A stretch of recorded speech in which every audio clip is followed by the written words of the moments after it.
ஊருக்கு கரெக்டாக காலையில் ஒரு 5 மணிக்கே வந்தாச்சு. அத்தையும் பட்டும் எங்களுக்காக வெயிட் பண்ணிட்டு இருந்தாங்க. நம்ம வந்து ஒரு 2 மூணு டைம் நான் மட்டும் ஊருக்கு வரலையா, அதனால பட்டு ரொம்ப நாளைக்கு அப்புறம் என்ன பார்க்க ரொம்ப ஜாலியாக குஷியாக தெரிஞ்சா. நம்ம வந்ததுமே கொஞ்சம் நேரத்துக்கு அப்புறம் திங்ஸ்லாம் எடுத்து வைக்கலான்னு சொன்னேன். அத்தையும் செல்வாவும் அந்த டைம்ல எல்லாமே எடுத்து வச்சுட்டு இருந்தாங்க. நிறைய பேர் சிஸ்டர் செடிலாம் வளர்த்தீங்களே, இங்கேருந்து கொண்டு போயிட்டீங்களா அப்படின்னு கேட்டிருந்தீங்க. அது எப்படி நான் விடுவேனா, இடமே இல்லை, எங்கிட்ட அடிச்சு பிடிச்சி கொண்டு வந்தாச்சு. அதுதான் அப்படியே அப்படியே வச்சுட்டு கொஞ்ச நேரம் ஒரு 6 மணிக்கு தான் தூங்கணும். ஒரு 8 மணி வரை நல்லா தூங்கியாச்சு. அந்த டைம்ல அத்தை எல்லாமே சமைச்சு முடிச்சிட்டாங்க.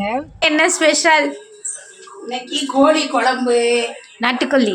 நாட்டுக்கோழி அது சரி. கறி, மணக்குது பெரட்டல் மணக்குது அப்பா.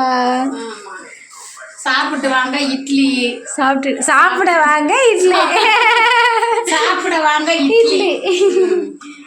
நம்மளும் அப்படியே எழுந்திரிச்சிட்டு லைட்டாக ஃப்ரெஷ் ஆகிட்டு சாப்பிட உட்காந்தாச்சு. நல்லா காலையில் நாட்டுக்கோழி கிரேவி மாதிரி வச்சுருந்தாங்களா அத்தை.